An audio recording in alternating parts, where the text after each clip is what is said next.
السلام عليكم ورحمة الله وبركاته. دكاترة تالتة ثانوي عاملين ايه؟ يا رب تكونوا في احسن صحة وحال. معكم دكتور احمد حسين، والنهارده ان شاء الله مع بعض هنحل جنرال اكزام 14. نبدأ بأسئلة الجيو، أسئلة الجيولوجيا، بعد كده اهو ده نفس الترتيب بتاعه يعني، وبعد كده نحل أسئلة البيولوجي. فانت لو انت ما بتفهمش خالص انجلش خالص، جيولوجيا انجلش خالص، اعمل لها سكيب، خش على البيولوجي على طول. The graphs that illustrate the relationship between the percentage of silica and the percentage of calcium in igneous rock. طبعا انت عارف ان السيليكا والكالسيوم دول انفرس. طب ليه السيليكا والكالسيوم انفرس؟ انت كان عندك تفاعل كان اسمه تفاعل بوين، اللي هو بوينز رياكشن. وبوينز رياكشن ده لما عملناه كنا مقسمين الصخور هنا فوق الترا بيزك، بعد كده بيزك، بعد كده انترميديت، بعد كده اسيتيك. وقلنا الصخور الالترا بيزك دي كان فيها ايه؟ كان فيها كالسيوم، وهنا برده كان فيها برده كالسيوم، وتحت خالص هنا كان فيه البوتاسيوم، وكان فيه كل شويه بنزل لتحت ناحيه الاسيد اكتر كل ما السيليكا بتزيد. يبقى تحت اكتر في سيليكا اكتر، تحت اكتر في سيليكا اكتر، وفوق هو اللي فيه كالسيوم. يبقى كده لما نيجي نبص كده، تعال نبص كده، اي كل شويه يقول لك ايه؟ نسبه الكالسيوم بتزيد، ايه اللي بيحصل للسيليكا؟ اكيد السيليكا هتبدا تقل. يبقى الاجابه لتر A. السؤال اللي بعده: if the vertical section in front of you represent the left limb of a fold. دي left limb of a fold. طبعا انت عارف ان الليمب دي معناها طرف. طرف يعني ايه؟ يعني تخيل معايا كده مثلا، الفولد دي معناها طيه، المتنيه. انا عندي نوعين من الطيه، عندي واحده اسمها انتي كلاين عكس الارض، مايله فوق الارض، وعندي واحده ثانيه اسمها سينك لاين مايله تحت، نازله تحت الارض يعني. بص كده انتي كلاين، بص انتي فوق الارض كده، والسينك كده سينك غرقانه تحت الارض. فانا عايز اخلي بقى ايه؟ عايز اخلي الليمب ده هو ناحيه الشمال. انت ليه بنقول عليه ليمب اصلا؟ اهو يا عم كمل اهو طلع ليمب اهو. فانت عايز دلوقتي ايه؟ عايز تشوف الراجل الطيب المحترم ده، عايز تخلي الليمب ده تحت ناحيه الشمال. طب تعالى نوريك كده هنخليه ناحيه الشمال ازاي. الشمال يعني تخيل معايا كده، ادي رايت وادي ليفت وادي الليمب اهو. كده ده الليمب ناحيه اليمين وكان ناحيه الشمال. طب تعالى مثلا كده، ادي رايت وادي ليفت وادي كده الليمب ناحيه الشمال. اول حاجه بقى نبص على الرسمه الجميله دي، هنكملها ازاي؟ تعالى اوريك نكملها بالطريقتين ونشوف. تعالى نكملها بالطريقتين ونشوف. لو انا كملتها انتي كلاين، تعالى كده نكملها انتي كلاين ونخليها كليفت. ماشي، بص بص بص، نكمل كمل كمل نكمل نكمل نكمل نكمل اهو انتي كلاين. ادي الرايت وادي الليفت وهو ناحيه الليفت، فالفولد دي انتي كلاين. طب تعالى نخليها بقى الناحيه، يعني تعالى نخليها برسمه ثانيه، تعالى نجرب كذا حاجه. لو انا عملت كده، كده مش منطقي بقى. ليه؟ لان اللايرز بارلل كده او رايحه الناحيه دي، انا راسمها بالعكس، فانا كده جاموسه بحر يعني، كده ما بفهمش. يعني انت كده لو هي اصلا متنيه كده، الويفز دي او سوري الرسمه دي هتميل بقى، هتميل كده. يعني لازم ايه الويفز ايه؟ اللايرز، لازم اللايرز تكون ايه؟ ماشيه بارلل معانا. كده انا ماشي انترسكشن معاك، ده كده غلط. طب تعالى نخليها سينك لاين. تعالى نخليها سينك لاين، بص بص كده سينك لاين كده، ما هي ماشيه معانا اهي. لما خليتها سينك لاين ايه اللي حصل؟ لما خليتها سينك لاين خليت دي ناحيه اليمين وخليت دي ناحيه الشمال. فهو لو كان قال لي في الامتحان دي كانت قال لي رايت لمب، كانت تبقى الرسمه ايه؟ سينك لاين احلى. بس هو قال لي ليفت لمب، فكده دي ايه؟ انتي كلاين. يبقى الرسمه اللي قدامي دي كده انتي كلاين. طب انتي كلاين بقى، الانتي كلاين نرسمها بره الرسمه دي خالص عشان نرسم واحده احلى، او نرسم واحده اوضح لينا يعني. الانتي كلاين دايما القديمه بتكون في السنتر، صح؟ انت عارف ان هنا طبقه رقم 1 2 3، القديمه بتكون في السنتر. يعني لو كملت دي انتي كلاين، دي القديمه بتكون في السنتر، وبعد كده اجدد اجدد اجدد. يبقى دي السنتر بتاعنا، ودي الاولدست، ودي اقدم واحده. انما لو كان سينك لاين دي كانت هتبقى بص بقى، مش تبقى في السنتر، دي هتبقى الاولدست برضه بس مش في السنتر. ماشي؟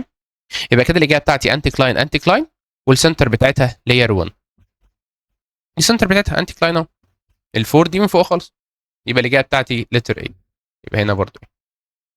سؤال 3: انجل بيتا از نوت ايكوال 90 ان. انجل بيتا، احنا عندنا السيستمز عندنا، انا مقسمها لك ثلاثه جروبس كده، 1 2 3. تعالى اوريك بقى كنا مقسمينهم ازاي. استنى، ثلاثه جروبس. اول جروب كنا مسمينهم ايه؟ كيوبيك، تتراجونال، اور ثرومبيك. ايه الفرق بين الثلاثه؟ الكيوبيك ده كله بيرفكت، الانجل 90 وكل الاكسس قد بعض، الفا ايكوال بيتا ايكوال جاما، A1 ايكوال A2 ايكوال A3. هنا الفا ايكوال بيتا، يعني الجروب ده كله الفا ايكوال بيتا ايكوال جاما. هو عايز ايه؟ بيتا مش في 90، هم كلهم هنا ب 90. فيبقى طلع لي كده الكيوبيك بره، طلع لي تتراجونال بره، طلع لي الاورثرومبيك بره. يبقى الجروب الاولاني ده ما فيهمش اي حاجه، ما فيهمش ايه، البيتا مش ب 90. امتى البيتا بدات تتغير؟ الانجلز بدات تتغير امتى؟ في الجروب الثاني اللي بنسميه كلينيك. مايل، كلينيك يعني مايل، جاي من كلمه انكلاين. انا عندي بقى مونو كلينيك وعندي تراي كلينيك. مونو كلينيك يعني واحد مايل، تراي كلينيك يعني ثلاثه مايلين. وطالما عندي تراي كلينيك سيستم في اجابات، خلاص تراي كلينيك ده ثلاثه مايلين، اللي هي ايه؟ الفا مايله، وبيتا مايله، وجاما مايله. كلهم مش قد بعض وكلهم مش ايكوال 90. تمام؟ وخش على اللي بعده. Which of the following figure correctly represent the direction of pressure exerted on a shown metamorphic rock. انا الرسمه دي رسمه metamorphic rock، فانا شايف هنا ايه؟ شايف هنا layers بتتكون. اللايرز دي احنا لما كنا اتكلمنا عن الميتامورفيك روك قلنا اللايرز دي بتتكون ايه؟ perpendicular على البريشر. ما منطقي، اكيد انت مثلا تيجي تعجن عجينه هتطبق، يعني انت بتضربها من فوق تطبق من تحت، يعني منطقي جدا. يعني انت عندك بتاع كده، انت بتضغط من عليها من الناحيتين دول، فهتطبق ازاي؟ هتفرد لفوق، هتشد كده معاك، استنى، هتشد كده معاك، منطقي يعني. اكيد مش هتشد كده، انت بتضغطها مش يعني مش هتشد معاها في نفس الدايركشن، هي هتشد ازاي؟ هتشد بيربنديكولر، يعني تيجي تشد بيربنديكولر، صح؟ فلما نيجي نبص هنا ده الدايركشن بتاع البريشر، وهنا اللايرز ماشيه معاها، لا ده الدايركشن بتاع البريشر والدايركشن بتاع اللايرز بص بيربنديكولار عليه، بص بيربنديكولار عليه. هنا بص الدايركشن بتاع البريشر بيشدها اصلا، مش بيضغط عليها، ده تنشن مش بريشر اصلا، ده تنشن مش ضغط، ده شد مش ضغط، ما ينفعش. هنا نفس الكلام، ده بيشد برضه ما بيضغطش، مش بريشر ده تنشن، يبقى ده غلط، يبقى الاجابه بتاعتي هتبقى لتر. طبعا الحاجه اللي عليها بريشر بس ما بيحصلهاش ميتامورفيزم، لازم هيت وبريشر، وطالما قال لي بريشر يبقى انا كده كده اكيد عندي هيت وبريشر. الحاجه الوحيده اللي عندها بريشر بس ومش ميتامورفيك كانت ايه اللي عندنا في المنهج؟ كان قلنا جبنا الكلي، جبنا اللي هو الماد ستون، ولما ضغطناه بس بقى اسمه ايه؟ بقى اسمه الشيل، اللي هو الماد ستون، لما اتضغط اسمه شيل، ولما اتحرق وكده كده مضغوط يعني، ولما اتحرق بضغط تاني بقى اسمه ايه؟ المتاخر بقى، السليت، سليت متاخر، سليت جاي في الاخر يعني. تعال نبص على الرسمه دي. The opposite figure او the opposite image represent a hand specimen of نقط rock. hand specimen يعني قد الايد يعني. of نقط rock. الروك دي انا شايف فيها ايه؟ انا شايف البارتكلز، يعني انا شايف الكريستلز موجوده ايه، انا شايفهم، عارف فرق ما بينهم، عارف اشوف الاورثوكليز وشايف الكوارتز، انا شايفهم. فطالما شايفهم يبقى دي can be seen by naked eye، يعني الكريستلز بتاعتها ايه؟ كبيره، والكريستلز بتاعتها كانت الكبيره كانت بتبقى تحت الارض، يعني الكريستلز كانت بتاخد وقتها وبتبرد وبتعمل لنا كريستلز كبيره، فدي بتبقى صخور بلوتونيك. حلو. الصخور البلوتونيك دي بقى ما كانش في واحده فيها الاورثوكليز، كان في اتنين فيهم اورثوكليز بلوتونيك. كان عندي صخره انترميديت كان فيها اورثوكليز، وكان عندي صخره ثانيه اللي هي الاسيدك. طب مين الانترميديت بلوتونيك؟ يعني ايه انترميديت؟ يعني متوسطه. تعالى كده بس نعمل التيبل عشان بس ما نسرحش. الترا بيزك وبيزك وانترميديت واسيدك. هنا ايه؟ بريت تحت، طلعت فوق جاليكوما. هنا بازلت وجابر ودولي. وهنا اندي جاب عربيه دايو ومايكرو دايو. هنا الريه نزلت عربيه جيرانها ومايكرو جيرانها. حلو. فانت دلوقتي عندك ايه؟ عندك الايه؟ كل البلوتونيك دول بلوتونيك، اللي هو البريدوتايت والجابرو والدايورايت. خلي بالك دي دولي، دي دايو، عندي دايو عربيه دايو، بعد كده جرانيت. فدلوقتي انا عندي الانترميديت هو اللي كان فيه كوارتز واورثوكليز، والاسيدك فيه برضه كوارتز واورثوكليز. ناخد انهي يا ده؟ شوف اللي عندي في التشويسز. انا عندي جابرو، لا مش عايزه. رايولايت دي كانت فوق، لا. انديزايت دي بص انديزايت هي تنفع انترميديت بس هي ايه؟ فوق فولكانيك او اكستروسيف، انا عايز دايرايت، فلاقي جرانيت، خلاص قشطه جرانيت ينفع. طب انا لو لقيت الاثنين، والله انت الشكل دي شكل صخر جرانيت، اخدها كجرانيت يعني، بس تمشي عليك الاشكال قوي يعني. الكروس بيدنج از كونسيدرد فروم ايه؟ طبعا الكروس بيدنج كانت من ضمن البرايمري ستراكشرز مش السكندري ستراكشرز. مين السكندري ستراكشرز؟ اولا اصلا عشان تبقى فاهم، احنا عندنا ايه؟ تعال بس نتخيل حاجه. احنا عندنا الاليمنتس بتعمل ايه؟ الاليمنتس دي الاليمنتس بتعمل كومباوندز موليكيولز، يعني سيليكون واكسجين بيعمل لنا حاجه اسمها سيليكون دايوكسيد. والكومباوند ده مع بعضه بكريستال معينه بيدينا في الاخر مينرال، معدن، مش ميتال، مينرال، معدن. والمينرال ده كان في توافق فيه 5 شروط سي سن: كريستال، كيميكال كومبوزيشن، سوليد، ان اورجانيك، وناتشرال. المينرال ده بيعمل لنا في الاخر روك، والروك دي بتعمل لنا في الاخر ستراكشر، تركيب كبير قوي. فالروكس دي عندنا منها 3: اجنيس وسيديمنتري وميتامورفيك. احنا خدنا الستراكشرز الاجنيس. ايه الستراكشرز الاجنيس؟ كان في بقى باذولايس ولاكولايس ولوبولايس ودايك وسيلز وبريشيا واشز. فده الاجنيس. طبعا هو مش من ضمن دول الكروس بادنج، كان من ضمن السيديمنتري. كان عندنا سيديمنتري ستراكشرز كان متقسمه حاجتين: برايمري ستراكشرز وسكندري ستراكشرز. مين البرايمري؟ جريدد بيدنج، كروس بيدنج، ريبل مارك، ماد كراك. مين السكندري ستراكشرز؟ كان عندنا 3: الفولد والفولد بالتي والجوينت، المتنيه والمكسوره والفاصل. مش مفصل، فاصل، يعني فاصل يعني كسرت من غير ما تتحرك، عشان هنا ما بتتحركش. مش واحد بقى جاموسه بحر لك ده جوينت ده بتاع البيولوجي يبقى يتحرك، يا عم بس بالله عليك بقى بس. فدلوقتي انت عندك الكروس بيدنج، جريدد بيدنج، كروس بيدنج، فانت كده عندك ايه؟ ده برايمري ستراكشر. طب ايه الفرق بين جريدد بيدنج وكروس بيدنج؟ يعني ايه اصلا بيدنج؟ يعني بيدنج يعني زي السرير، طبقات يعني. حلو. وكروس يعني عاملين اكس، يعني دايركشن مختلف. بص هي مش اكس اكس كده، هي طبقات بتترسب كده، بعد كده الدايركشن بتاع الهواء او الميه على حسب مين اللي بيرسب بيتغير، فيترسب الناحيه الثانيه كده. فهم مش زي بعض. انما الجريدد هم زي بعض، بس ايه جريدد؟ يعني ايه جريدد؟ متدرجه. يعني ايه متدرجه؟ يعني الكبير بيكون تحت، بعد كده الاصغر منه، بعد كده الاصغر منه خالص. وممكن العكس على فكره، في كده ريفرس جريدد بس مش علينا يعني جريدد الطبقه الواحده دي فيها الثلاث طبقات، فيها زلط ورمل وطين. فده مش سكندري، مش سكندري، برايمري برايمري. فورمد باراليل سيدمنتس، لا يا باشا نون باراليل، هم عكس بعض كده كده كده، اوب اوب اوب كده عكس بعض. يبقى كده لتر بي. سؤال 7 from the opposite vertical section من الرسمه اللي قدامك دي، بيقول لك مقطع رأسي مش ازمه يعني. The best description for the surface RR that exists between the sedimentary layer is. RR ده ايه؟ اول حاجه لقيت زجزاج، اول ما بشوف زجزاج بعرف ان هو عدم توافق، بعرف ان هو unconformity. تاني حاجه لقيت الكور دي اللي هي الكونجلوميرات، فبعرف اكتر ان هو عدم توافق، لان الكونجلوميرات دليل ان في هواء جه، فهو كان في صخور ناشفه، فلما الهواء جه عليها كده خلاها ناعمه، خلاها بوليشد. بوليشد يعني ناعمه.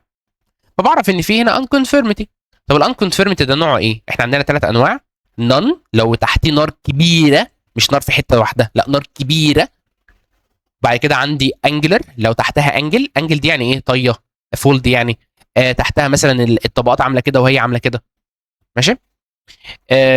نون وانجلر ودس يعني سيديمنتري. يعني ايه سيديمنتري؟ يعني سيديمنتري وسيديمنتري وهنا في سيديمنتري. ايه ده؟ طب ما هي دي. ايوه صح، هي طبقه سيديمنتري اهي، طبقه سيديمنتري اهي، طبقه سيديمنتري اهي، طبقه سيديمنتري اهي، عدم توافق او طبقه سيديمنتري اهي.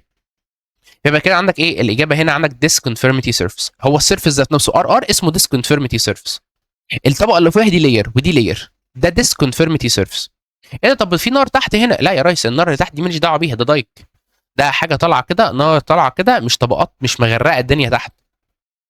الدايك اللي طالع ده هو كان نار طالعه، نار طالعه، نار طالعه، نار طالعه، نار طالعه، نار طالعه، نار طالعه، نار طالعه، نار طالعه، وحولت حولت حولت حولت. الرموش دي يعني حولت اللي حواليها بس، ما حولتش الطبقه كلها. عارف لو كان حولت الطبقه كلها كنت اقول لك تحت ميتامورفيك وفوق سيديمنتري، اقول لك بقى ساعتها نون. طب حاجه كمان، هي النار دي لما طلعت ايه اللي حصل لها؟ اترسبت فوق وعملت نار كبيره فوق، وبعد كده ايه حصل لها؟ دينيوديشن، تعريه، اتشالت.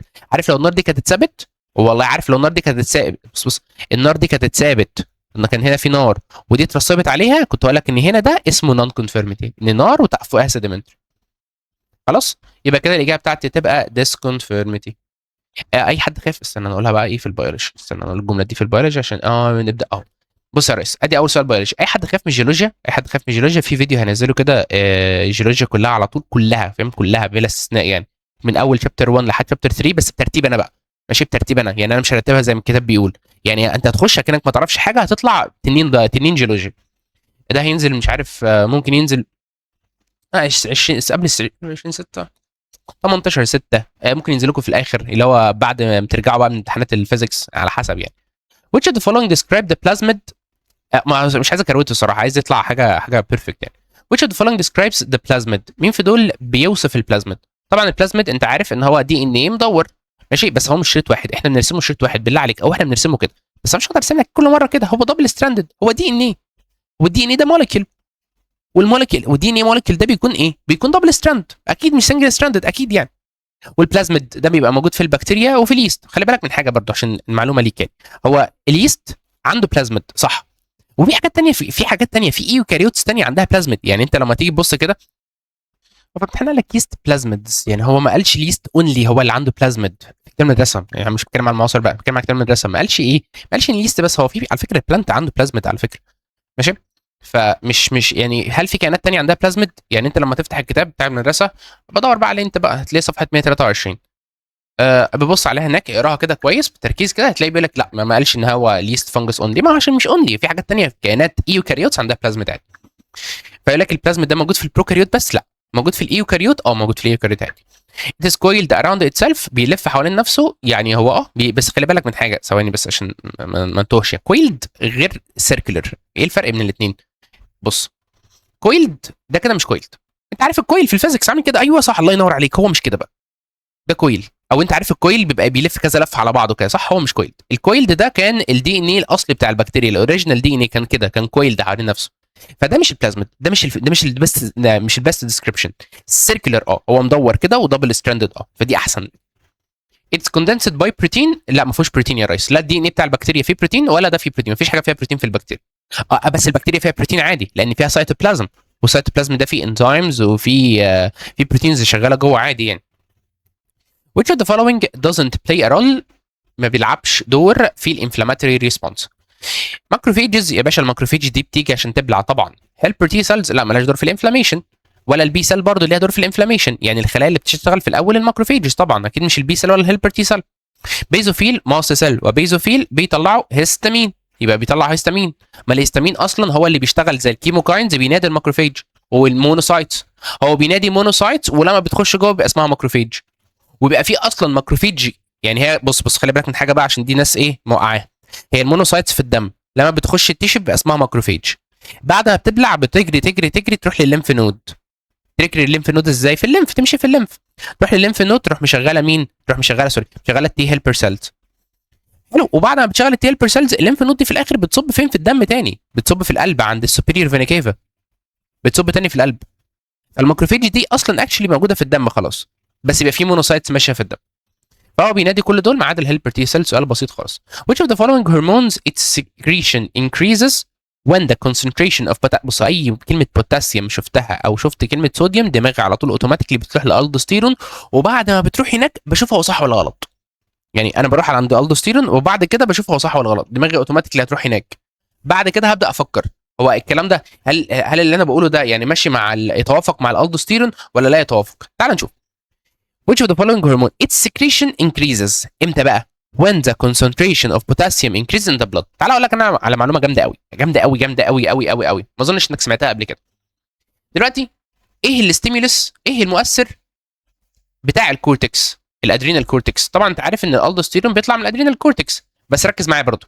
ايه المؤثر بتاع الادرينال كورتكس؟ والله المؤثر بتاع الادرينال كورتكس الاي سي تي اتش، لما بيشتغل بيخلي 3 هرمونز تطلع زي ما مكتوب في الكتاب. كورتيزول، طب ماشي منطقي. الدوستيرون، طب جميل منطقي.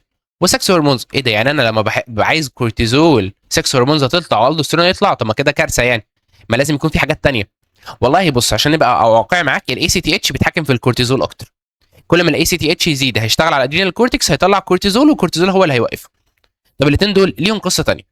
اللي علينا الصراحه ممكن اقول لك الالدوستيرون، سيبك من السكس هرمون دي. لو جالك في الامتحان طبعا تقول له الاي سي تي اتش على الثلاثه، بس عشان تبقى واد فنان كده وفاهم، عشان لو لف بيك بالسؤال تبقى عارف. الالدوستيرون هتعمل معاه ايه بقى؟ قال لك الالدوستيرون ده ايه القصه بتاعته؟ قال لك والله هو بيزود الصوديوم في الدم، هو بيعمل اللي باللون الاحمر ده، وبيقلل البوتاسيوم في الدم، صح؟ يبقى كده لما الصوديوم يقل في الدم يشغل الالدوستيرون، ولما البوتاسيوم يزيد في الدم يشغل الالدوستيرون، ولما الاي سي تي اتش يزيد في الدم هيشتغل بقى يروح مشغل الالدوستيرون. يبقى كده الالدوستيرون عنده 3 ستيمولس، 2 ايونيك او 2 مولكيولر، او سوري دي اتوميك بقى، 2 ايونيك او سيرتن سبستانس يعني، وعندك هرمونال. الهرمون اللي بيطلع من البيتيوتري يبقى بيشتغل على الكورتكس بيخلي الالدوستيرون يطلع، ولما البوتاسيوم بيزيد في الدم يا نهار اسود ايه كل البوتاسيوم ده، ارمي ارمي ارمي، فالالدوستيرون يطلع عشان يرمي. ولما يلاقي الصوديوم قليل يا نهار اسود الصوديوم قليل، مش عارف ابعت اشاره عصبيه، مش عارف اعمل ديبولاريزيشن، اسحب اسحب اسحب اسحب. طبعا لما بيسحب صوديوم دايركتلي، مين بيحب الصوديوم؟ بيحب ايه؟ يحب الميه على طول زي يعني، فيسحب معاه شويه ميه فيزود الميه، ده اندايركت. يبقى تاثيره على الميه اندايركت، فتاثيره على الاي دي اتش بيقلله طبعا، لان الاي دي اتش كده ما في ميه كتير في الدم هتتسحب، فالاي دي اتش مش هيبقى يعني الانسان مش هيبقى عايز ميه بقى تاني. خصوصا كمان ان الصوديوم لما يزيد الميه هتزيد فالضغط هيزيد، والاي دي اتش معروف عنه ان هو بيعلي الضغط، فكده الانسان هيفرقع. فلازم اول ما الالدوستيرون يعلى الاي دي اتش يقول له بس انا مش جاي مش طالع، انا ماتت خالص. فتلاقي دلوقتي عندك الالدوستيرون هو اللي شغال دلوقتي. قشطه يا ريس؟ قشطه. دي ان ايه molecule consist of 200 turns. طبعا 200 turns احنا عارفين ان كل تيرن ب 20، يبقى كده انا عندي 4000 نوكليوتايدز. ماشي حلو. خلي بالك من حاجه بس، انا عايزك انت تتعلم ازاي بحل، يعني انت خدت بالك انا بحل ازاي؟ بص تعالى لك على بتاع جامده ودي. دلوقتي انت عندك دي ان ايه مولكيول، يبقى كده 1 دي ان ايه مولكيول. حلو، انا كده مش هضرب في رقم تاني طالما 1 دي ان، عارف لو كان قال لي 2 دي ان ايه مولكيول وكل واحد ب 200 تيرن كنت هضرب في 2. consist of 200 turns، اول ما جبت كلمه turns ترجمتها على طول لايه؟ النيوكليوتايد. حتى لو ما استفدتش حاجه انا اكشلي ترجمتها، فانا سهلت على دماغي انها تفكر اسرع. contains 600 جوانين، فدلوقتي انا عندي 600 جوانين. ماشي، يبقى 600 جي اوتوماتيكلي هفكر على طول 600 سي اوتوماتيكلي من غير ما اكمل السؤال. 600 و600 يعني 1200 صح؟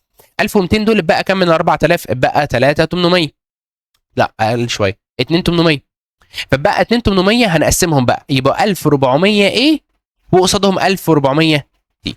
انا من غير انا من غير ما اعمل اي حاجه، من غير ما اكمل قرايه السؤال انا عملت دول ليه؟ عشان انا اسهل لنفسي بعد كده الايه الحل.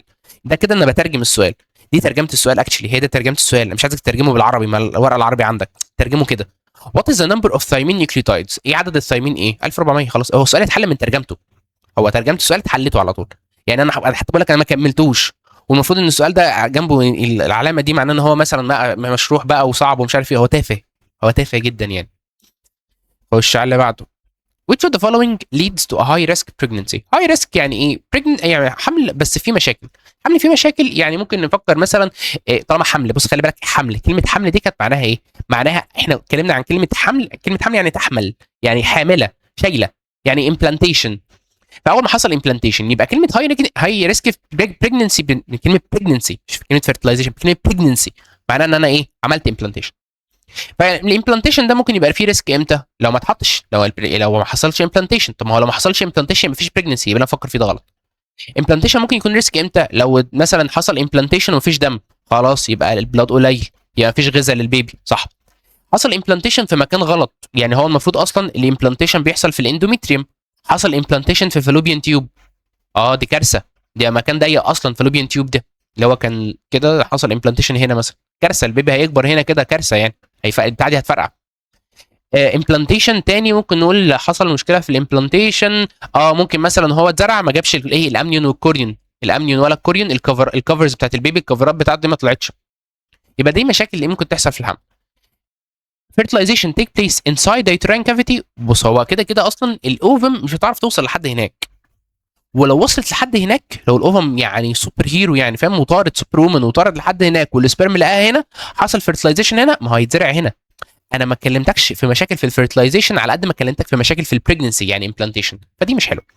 مش حلوه دي يعني، انت مش حلوه مش حلوه مش حلوه مش حلوه. فيرتلايزيشن تيك بليس في فالوبيان تيوب، ما هو اصلا ده مكانه الطبيعي. اف فيرتلايزيشن اف فالوبيان تيوب بلس. انا مش بتكلم على فيرتلايزيشن، انا بتكلم على امبلانتيشن. The settlement of the fertilized ovum. كلمه fertilized ovum يعني زيجوت.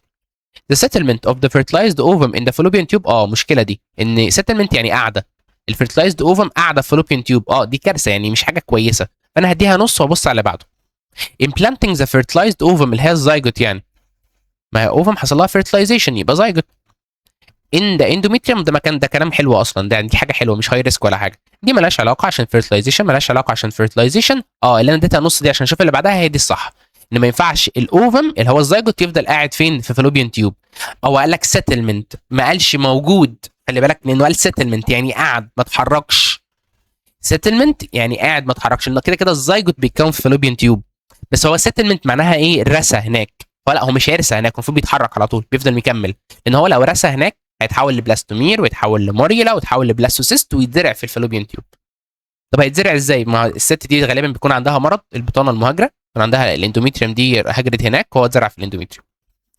سؤال 13 خلاص يبقى لتر سي يعني، يد بس يد.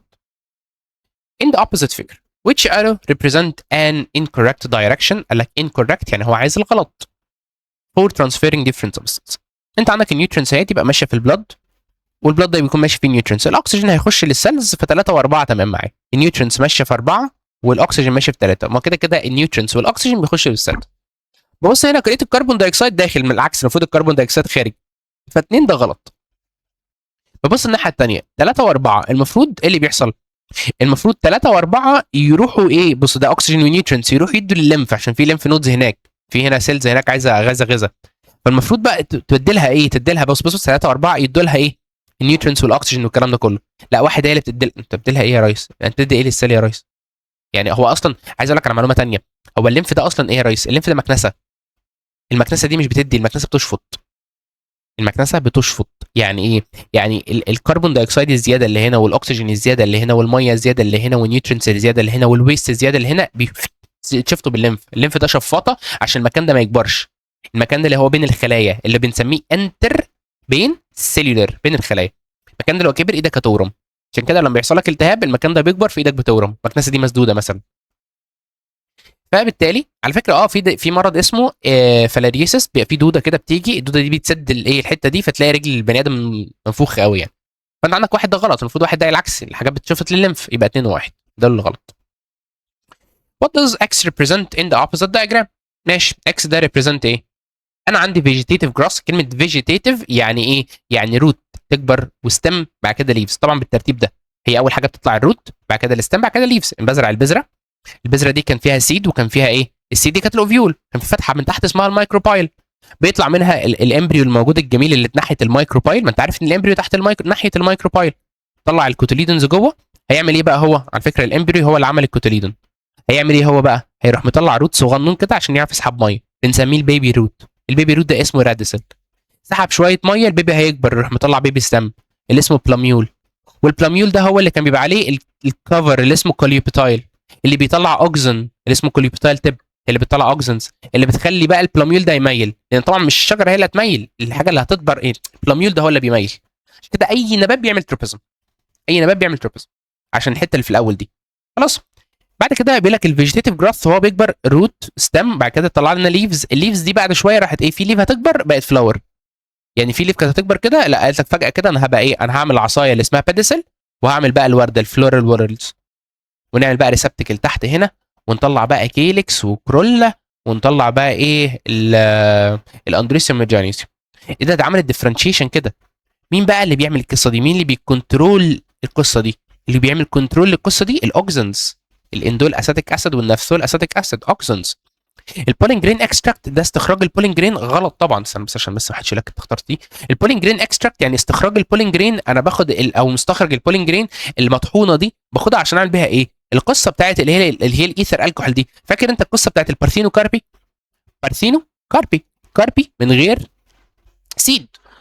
بعمل ايه؟ باخد البولين جرين اكستراكت، اللي هي باخد البولين جرين واطحنها كده واحطها في ايثر الكحول. خلي بالك اسمه ايثر مش ايثايل، عشان انت خدت اورجانيك فانت دماغك على طول بتترجم ايثايل الكحول، ايثر الكحول.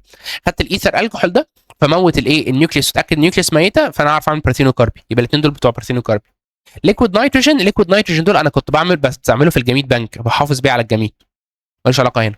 يبقى كده اوكسنز. وبحافظ بيه لحاجه فيها علاقه بالتيشو كلتشر برضه، بحط الحاجه اللي انا عايز ازرعها في السيزون بتاعها بخزنها في ليكويد نيتروجين عشان نحافظ عليها يعني. Which of the following organism whose cells are different in number of chromosomal set؟ طبعا الكروموسومال set يا ان يا 2 ان. الوحيد اللي كان 3 ان وكان نورمال كان عندي، على فكره انا عندي حاجتين 3 ان، واحده نورمال واحده مش نورمال قوي بس موجوده عادي. اللي مش نورمال قوي الليفر والبنكرياس، دي كانت مشروحه في الايه؟ في الميوتيشن. الليفر والبنكرياس في ناس عندها الليفر والبنكرياس بتاعها 3 ان وعادي عايشين. و3 ان ونورمال، ايوه الله ينور عليك، الاندوسبيرم. الاندوسبيرم ده 3 ان واخد انتين من الام، واخد انايه واحده من الاب، واخد انتين من الفيميل جميت، واخد ان من الميل جميت. السبايروجايرا الجي دي ان. الجاميتوفايت اوف بوليبوديوم، الجاميتوفايت ده كان ان. بوليبوديوم بوجي وطمطم اللي كان بيعمل بقى ليه اللي هي الالترنيشن اوف جنريشن اللي بعد الناموسه. دي على فكره اغلب الناس ما بتذاكرهاش يعني. السبوروفايت دي بقى ان. سبوروفايت دي الكائنات دي دوميننت فيز، دي الفيز الدوميننت المكمله معايا على طول، انما الجاميتوفايت دي فيز مؤقته. الانفكتيف فيز بتاعت البلازموديوم. البلازموديوم اللي بيعدي. طب هو بيعدي الانسان ولا الناموسه؟ ما اعرفش، تعال نشوف. هو مين اللي كان بيعدي الانسان؟ اللي كان بيعدي الانسان السبوروزويت، هو اللي كان بيخش. اللي بيعدي الانسان معناه اللي بيخش جوه الانسان. السبوروزويت هي اللي دخلت، والسبوروزويت دي ان. طب واللي دخلت جوه الناموسه اللي عادت الناموسه الاماتشور جاميتوسايت، والاماتشور جاميتوسايت كانت ان. ماشي، يبقى دي برضو ان. يبقى الاجابه بتاعتي المختلفه الى ترسي. Which of the following bones starts with the head and ends with the ulna starts with the head and ends with two processes؟ بتبدا براس دي انا عندي الحاجات اللي فيها راس كان عندي ايه؟ فيمر، وعندي هيومرس، ساعات يقول على التibia يعني. فريديس دي طيارها، الالنا طيارها. خلاص. فانا عندي فيمر وتibia في الاختيارات، واند وذ تو بروسيس. اكيد الفيمر هي اللي بتنتهي بتو بروسيسز، وخلي بالك التو بروسيسز دول ارتكيوليشن مع مين؟ عامله ارتكيوليشن مع التibia بس. عامله ارتكيوليشن مع التibia. وكان في هنا ايه؟ posterior cruciate ligament، anterior cruciate ligament، ومن الجنب كده medial collateral. وبعد كده كان في عظمه ثانيه اسمها الفيبولا، كانت ماسكه بالايه؟ بالال سي ال اللاترال كولاترال، ودي مالهاش علاقه بالني جوينت لانها عظمه تحت شويه. بس يبقى الاجابه ايه؟ فيمر. from the opposite figure which of the following is correct؟ ماشي. الرسمه دي رسمه ايه؟ رسمه واحده والثانيه اكبر منها، واحده صغيره والثانيه اكبر منها، يبقى غالبا انا بشبه على اليست. ورسم اتنين قد بعض انا بشبه على الاميبا او البكتيريا اللي هي الباينري فيشن. فدي باينري فيشن، اتنين دوتر سيلز قد بعض، ودي بودنج بتبرعم. From the opposite figure which of the following is correct? The type of division. Division يعني mitosis وميوسس مش reproduction، انا بيقول لي division is different in each of A and B. A ده عنده mitotic وB عنده mitotic. mitosis بالتنتوفة لا. استنى كده لا. The amount of DNA differ in the resulted cell from the parent. والله لو ده 50 ده 50 ده 60 ده 60 ده 20 ده 20 هما بالتنتوفة. mitosis بالتنتوفة. ده بقى بص the parental individual vanishes in B. هنا البيرنت اختفى في B. يعني ايه اختفى؟ يعني هو كان واحد هنا بعد كده اللي حصل له 1 2 3 اوبا بقى هنا وهنا. ايه ده يعني ده راح فين؟ ما هو عشان هو مرسوم. بص بالراحه كده، ادي واحد اهو. فتخيل معايا كده هو بقى ايه؟ اتقسم نصين، بقى واحد هنا وبقى نص هنا، وده النص ده كمل والنص ده كمل. فين الاب؟ الاب راح فين؟ اختفى. ليه؟ اتقسم على الاثنين دول. اكني مثلا يعني كان معايا سبيكه دهب، السبيكه الدهب دي اتوزعت على الاثنين، فاكشلي السبيكه راحت خلاص، ما طلعش منها حته. كان معايا مش عارف ايه، كان معايا رغيف فينو مثلا، الرغيف فينو ده اتقسم على الاثنين، هو اكشلي بقى نصين هنا، هو الاصلي مش موجود، هو اكشلي بقى نصين. فالبيرنت ذات نفسه الاصلي ذات نفسه بقاش موجود. انما في ايه هو موجود اهو، لسه موجود، انا عمال اطلع منه حته واكبر حته واكبر حته واكبر. يبقى بي اختفى فعلا. ايه لا، يبقى الاجابه لتر سي. Which of the following whose transfer from one cell to another leads to changing the genetic character. الجيناتيك كاركتر بتتغير من انه ابعد جينز، والجينز دي متشال على دي ان ايه. حلو. الامينو اسيدز لا، بعت امينو اسيدز من هنا لهنا مفيش فرق، انت ممكن تاكل اللحمه بتاع الجاموسه وما بتبقاش جاموسه عادي. الريبوسومز يونيفرسال، بتشتغل بنفس الشكل. الصراحه يعني هو بص استنى عشان برد ايه، ما بقاش ايه بضحك عليك يعني. هو البروكاريوتيك ريبوسوم مختلفه عن الايوكاريوتيك ريبوسوم. تاني كده، تاني اسمع مني بس كده. البروكاريوتيك ريبوسوم مختلفة عن الايوكاريوتيك ريبوسوم. لماذا والله العظيم مهمة موت. يا لهوي على الجمال. بص، هو الريبوسوم صنعناها ازاي في الايوكاريوت؟ دي بقى حاجات احمد حسين دي. بص يا ريس، الريبوسوم دي احنا صنعنا منها حاجات بروكاريوتيك. صنعناها ازاي؟ هي ما عندهاش نيوكليولس. هنا ما فيش نيوكليولس، هي عندها دي ان ايه واحد بس. هنا انت عندك ايوكاريوت، تستنتجها ازاي يعني؟ هي ايوكاريوت هي عندها نيوكليوس هنا، فدي سيل عندها نيوكليوس، دي سيل ما عندهاش نيوكليوس، فاكيد الشكل اللي هيطلع من هنا مختلف عن الشكل اللي هيطلع من هنا. انت مش عليك عامل ازاي ومش عامل، المهم ان هو انت تستنتج ان اكيد مختلف. انما الامينو اسيدز كده بيجي لها امينو اسيد، عادي. البلازميد ده الدي ان ايه يا ريس، ده الدي ان ايه، بس الاثنين بيصنعوا بروتين في الاخر. الاثنين بيصنعوا بروتين، وده مش يعني ده هنا يصنع بروتين وهنا يصنع بروتين عادي. حتى لو انت فاكر الانسولين جين هنا كان بيتصنع، وهنا برضو كنا بنصنع الانسولين بروتين، بروتين وبروتين ونفس البروتين. التي ار ان اي يونيفرسال يا ريس، يونيفرسال، يعني هو عشان الكودونز عشان الجيناتيك كود يونيفرسال. خلاص، يبقى الاجابه بتاعتي بلازميد، عشان بلازميد الدي ان اي. هو لو اتنقل زي ما حصل في التجربه بتاعت جريفيث، هو المفروض ان الكتاب المعاصر في سؤال من الاسئله كان كاتب ان التجربه بتاعت جريفيث اللي اتنقل بلازميد، هو مش بلازميد، هو الدي ان الاصلي عامه يعني. بس قشطه مش هنختلف، هو المهم ان الدي ان هو اللي اتنقل. يعني السؤال طلعنا منه بمعلومه جامده قوي، حوار الريبوسوم ده جامد قوي. Which of the following proteins work، خلاص هيبقى جايب بلازميد. Which of the following proteins work inside the cell nucleus in normal case؟ مين البروتين اللي بيشتغل جوه السيل نيوكليوس؟ بروتين بيشتغل جوه السيل نيوكليوس؟ استنى، سيل نيوكليوس يعني ايوكاريوت، ما تجيبليش حاجه تبع البروكاريوت. تاك بوليميريز يا ريس، تاك بوليميريز ازاي؟ ده كان بيشتغل في معمل او بيشتغل جوه الاركي، ما بيشتغلش في السايت، بيشتغل في السيتوبلازم ده يا ريس، لا يجوز. ريليزنج فاكتور، الريليزنج فاكتور ده كان بيشتغل وقت الام ار ان ايه لما كنا بنعمل له ترانسليشن، وفي الاخر بنلاقي ستوب كودون، مش بنلاقي له امينو اسيد، فبنجيب ريليزنج فاكتور يفك ده كله. دي اوكس رايبو نيوكليز هو موجود في السيتوبلازم، مستني اي دي ان ايه يخش جوه عشان يكسره، عشان لو في فيروس متخلف عباره عن دي ان ايه حب يخش الحق اكسره، ده حمايه ليك انت. الدي ان ايه بوليميريز انزيم، بوليميريز ده كان بيبني ايه؟ دي ان ايه، وده ببنيه جوه النيوكليوس عشان بعمل ريبليكيشن، منطقي جدا يعني. سؤال 20. The following graph represents some changes that happen in an adult patient. What does this case represent؟ الكيس دي represent ايه؟ بص معايا كده، ده body temperature وده time. كل ما التايم بيزيد ايه اللي بيحصل للبادي temperature؟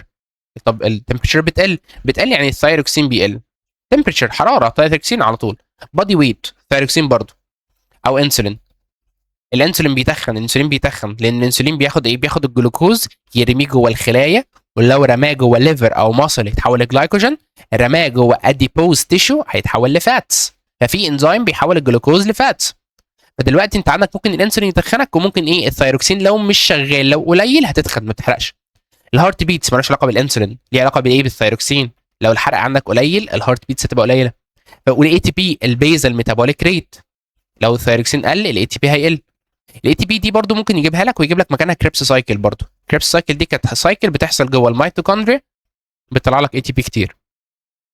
يبقى الكيس دي كيس ايه؟ كيس راجل عنده او ست عندها ثايروكسين قليل. عندي حاجتين، عندي لو هو تشايلد هيبقى عنده كريتينيزم، ولو هو ادلت هيبقى عنده مايوكسيديما، او هي عندها مايوكسيديما مش فارقه. فده ادلت يبقى عنده او عندها مايوكسيديما. طبعا انا مايوكسيديما دي في نيمونيك مشهوره اللي هو مايوكس القديمه. المهم يعني البتاع الجميل، البتاع الجميله دي اللي هي المايوكسيديما دي، راجل او ست، عشان في ناس فاكره انها ست بس، الاثنين يا ريس عادي. 21 which of the following figure may represent a section in the suitable carpel for fruit X. حلو. قال لك بص كاربل دي يعني فروت على طول. بص على الفروت اكس دي عندها كام كاربل؟ عندها كاربلايه واحده بس. بص كاربلايه واحده جميله، كاربلايه واحده جميله، ادي فروت واحده بس. على فكره الفروت مش شرط تتاكل، والفروت بتاعت البسله اسمها باد، اللي هي البتاع اللي بنشيلها دي اللي بنفصصها دي، واللي احنا بناكلها اكشلي اللي جوه دي اللي هي البذره. وكل ما البذره تخزن كوتليدون اكتر كل ما ناكل احنا بسله ايه صحيحه اكتر. يعني بص اللي تحت دي مش مخزنه كوتليدون، مش doesn't store another food in the two cotyledons، فعشان كده صغيره. ماشي. واللي هنا ده الكيلكس، ده الكيلكس، ده الكيلكس. واصلا البولينج رينج جه من فوق هنا، وراح هو ماشي ماشي وراح هوبا هوبا هوبا هوبا. يعني البولينج رينج جه من فوق كده، بولينج رين او مش البولينج رين بقى اللي هو الميل نيوكلياي جه من الحته دي كده. وانا عندي واحد اتنين تلاته، استنى بقى يا عم ماشي بيت القرف. ياب بس ياض انت بترقص معايا؟ طب ايه؟ ها طيب استنى طيب، انت بتهزر صح؟ بس. فانت عندك دلوقتي البسله الجميله اهي، عباره عن ايه؟ عباره عن واحده فروت، عباره عن سيد 2 3 4 5 6، عباره عن 6 سيد. معايا 6 سيد و5 ايه؟ واحده فروت. فدور لي على الرسمه اللي فيها 6 سيد وواحده فروت. والله انهي شكل، بص بيفور كومبليتنج دبل فيرتلايزيشن انهي شكل ممكن يتماشى مع القصه دي؟ والله الشكل ده هي فروت واحده بس دي عندها اوضه، والثانيه الاوضه دي كنا بنسميها لوكيول. طبعا الناس بقى ناسيه ايه حوار اللوكيول ده. تعالى افكرك، تعالى افكرك يا ريس. احنا عندنا الايه؟ الاوفري عباره عن ايه؟ او سوري الكاربل، كاربل اللي هي كانت الفيميل جاينيسيوم، اللي هو ممكن يكون فيها اكتر من فيميل جوجو. فانت عندك الكاربل دي ممكن تبقى واحده، الواحده دي ممكن يكون فيها اوضه يمين واوضه شمال زي الطماطم مثلا. والاوضه اليمين دي فيها بذره 2 3 ودي بذره 2 3. انت عارف دي جت ازاي اصلا؟ انت عارف دي حصلت ازاي؟ هي كانت ايه؟ عباره عن ايه اصلا النبته دي؟ عباره عن ورده عادي. استنى نرسم لك ورده اي كلام. عباره عن ايه؟ ورده عندها هنا ريسبتكل، بعد كده كيلكس، بعد كده كرولا، وبعد كده عندها ستيمن عادي مفيش مشكله. وبعد كده عندها كام بقى كاربل؟ عندها واحده كاربل والتانيه كاربل ولحموا مع بعض. لما الاتنين دول لحموا مع بعض بقت ايه؟ استجمه واحده، ستايل واحد، كاربل واحد، بس كل واحده كان ليها الاوضه بتاعتها. اكننا مثلا ايه؟ هقول لك اكننا ايه؟ اكننا اتنين مثلا اخوات، حلو، وكل واحد ليه شقه واحنا لسه ما اتجوزناش، ففتحنا الشقتين على بعض فبقى عندنا شقه كبيره قوي بس كل واحد قاعد في الاوضه بتاعته. فهو ده اللي حصل. ده بنسميه اصلا ايه؟ بنسميه كارب اللي اتحدت مع بعض سينكاربوس. السينكاربوس ده عباره عن ايه؟ اوفري واحده بس فيها اتنين ايه؟ اتنين لوكيول او اتنين شامبرز، وكل لوكيول في البذره بتاعته. سلام يا سلام على حسب بقى كام بذره، مش بتاعتنا خالص. طب هل الاوضه دي هتفرق معايا في حاجه؟ خالص ولا اي حاجه. هي الفكره بس هتفرق معايا ان الاوفر دي فيها فروت واحده، تفرق معايا في الشكل بس. دي كده فروت، وهنا عندي بقى على حسب كام بذره من جوه يبقى ده السيد. بس متقسمين. يعني مثلا هنا الرسمه دي فيها ايه؟ بص استنى، الرسمه دي فيها اوضه واوضه. لا انا البذره عندي البسله عندي اوضه واحده. طب لما نيجي نبص بقى هنا في الرسمه دي، لا الرسمه دي تحسها شبه الليمون اكتر. يعني فاهم؟ تحسها ايه؟ بذره 2 3 4 5 6 7 8 تمام بذور، ما عنديش مشاكل، بس تحسها ايه؟ شبه الليمون اكتر مش شبه البسله، مش واقفه كده. فالرسمه اللي شبهها هي لتر بي يعني. طب ليه ما ينفعش البتاعه دي؟ ما هي دي واحده هنا وواحده هنا وواحده هنا وواحده هنا. لا هم هنا على نص الصف يا ريس. ما تبقاش رخم، ما تبقاش رخم يعني، خليك شواف. The following equation express one of the metabolic pathways inside a living organism. metabolic يعني انا اوكتها، ابني او هكسر. جبت substance X حطيت عليها انزيم ادتني substance Y، ماشي. وسبستنس Y حطيت عليها انزيم 2 ادتني substance Z. حلو جميل. يبقى انا عشان اصنع سبستنس زد انا محتاج دي ان ايه، والدي ان ايه احوله لام ار ان ايه، والام ار ان ايه احوله لبروتين اللي هو اسمه انزيم 1. وبعد كده يطلع لي سبستنس واي، واروح جايب دي ان ايه مختلف، جين مختلف، احوله لام ار ان ايه مختلف، والام ار ان ايه المختلف ده هيديني بروتين تاني اللي هو اسمه انزيم 2.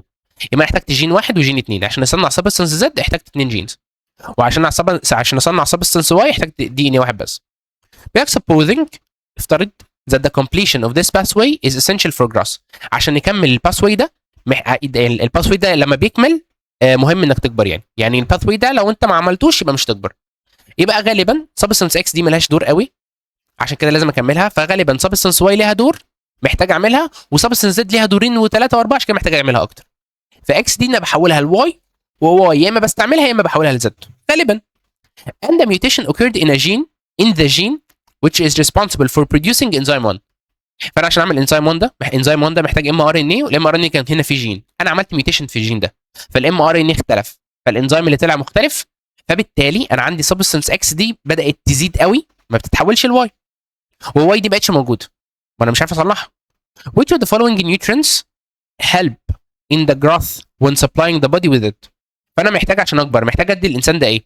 والله عشان اكبر محتاج ادي الانسان حاجه من الاثنين، يا اما اديله زد جاهزه، يا اما اديله زد جاهزه، يا اما اديله واي وانزيم ما فيهوش مشاكل، واي ده يتحول لزد، او واي ده ممكن يستعملها. فانا ممكن اديله سبستنس واي اور زد، لان كده كده ممكن اديله واي ويحولها هو لزد، او اديله زد، مش لازم اديله الاثنين. يعني ما ينفعش اقول له مثلا واي وزد، ما فيش واي وزد، طب كويس. طب ما ينفعش اديله اكس اصلا، يعني اكس دي طيرها بره الحسبان، لان اكس دي خلاص لوجد، يعني الباب ده مقفول، الباب ده اتقفل خلاص. ليه؟ لان الانزيم ده مش موجود. فانا كل ما ادي اكس هتتراكم هتتراكم هتتراكم هتتراكم هتتراكم هتتراكم، مفيش حاجه هتتحول لواي. انما لما ادي له واي هتتحول الى زد بالانزيم ده، عشان الانزيم ده ما لعبتش فيه، ولكن لعبنا في انزيم 1 بس، او ادي له زد عشان هي جاهزه. سؤال حلو. تعال. which of the following regions whose length doesn't change on relaxation of skeletal muscle؟ اللي ما بتغيرش الاي ريجن. الاي ريجن دي اللي هي الاي باند، سوري الدارك ريجن. الدارك ريجن اللي هي الاي باند، الاي باند ما بتتغيرش يا ريس. الاي ريجن ايه؟ ما بتتغيرش ليه؟ عشان احنا هنا عندنا اهي المايوسين اهي. بص يا استاذي، هل المايوسين بتتحرك؟ لا. اصلا الاي باند، بص الحته دي كده 5 سم، ماشي، اعتبرها 5 سم، اعتبرها من اول هنا لحد هنا كل دي اي باند، بجد كل دي اي باند. فتخيل معايا كده انا مسكت دي وحركتها اهي، ومسكت دي وحركتها، عملت كونتراكشن يعني. لا ما تبصش انا بعمله بقى اهو. ايه اللي حصل يا ابني؟ بس ايه اللي حصل؟ برضو المايوسين ما اتحركش، فنفس لسه الاي باند لسه ال 5 سم بتاعتها. يعني هي اصلا المايوسين، طالما المايوسين ما اتحركتش، بص المايوسين من اول هنا لحد هنا، فهي طول ما هي ما اتحركتش، طول ما انا لسه ما جبتش هنا ودي، ايوه ودي اتحركت كده، بص اتحركت اهي، اتحركت اهي، اتحركت اهي، لسه المايوسين ذات نفسها هي ما اتحركتش، فهي من اول هنا لحد هنا هي نفس الايه 5 سم بتوعها. هو على فكره في ناس لسه مش تعرفش، او لسه مكتشفه دلوقتي ان ريجن ايه اللي هي الدارك باند معتمده على المايوسين. ايوه يا ريس معتمده على المايوسين، بص من اول هنا لحد هنا. ايه ده؟ طب ما في حته في النص، ما هو في نص المايوسين في الاتش زون. يعني هي يعني تخيل معايا كده انها ايه، شارع طويل قوي قوي قوي قوي قوي ويطلع منه حاره، بس هو تبعه، يعني فاهم، هي تبعه. فهو شارع طويل قوي قوي قوي قوي وطلع منه حاره اهي، بس هي تبعه برضه. يعني مين في نص الريجن ايه؟ الاتش زون. خلاص ريجن اي بتقصر، واتش دي بتقصر لحد ما تختفي، والزد بيقربوا من بعض. بص خلي بالك، قبل لك ريجن زد دي اسمها ساركومير، ريجن زد اسمها ساركومير. لكن بص زد اصلا ساركومير من الزد للزد، انما الزد لاين بس ده كده زد لاين عادي، او ممكن يسوي لك دارك لاين مش دارك باند، ده دارك لاين.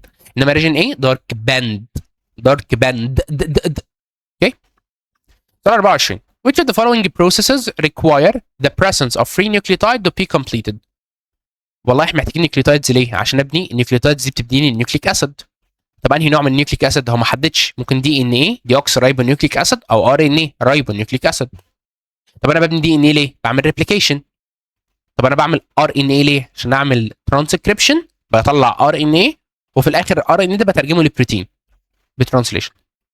فدلوقتي انا محتاج نيوكليوتايدز ليه؟ عشان اعمل ريبليكيشن، اعمل دي ان ايه، واعمل ترانسكريبشن عشان اعمل ار ان ايه.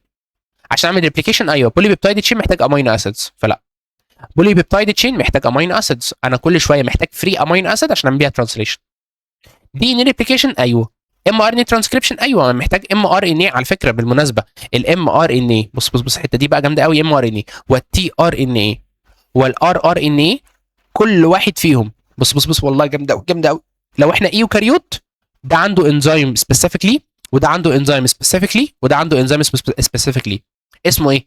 اسمه هنا ام ار ان اي بوليميريز، ده تي ار ان اي بوليميريز، ار ان اي بوليميريز. طبعا هو العلمي الواحد ليه اسمه 2، واحد اسمه 1، واحد اسمه 3، بس مش مهم.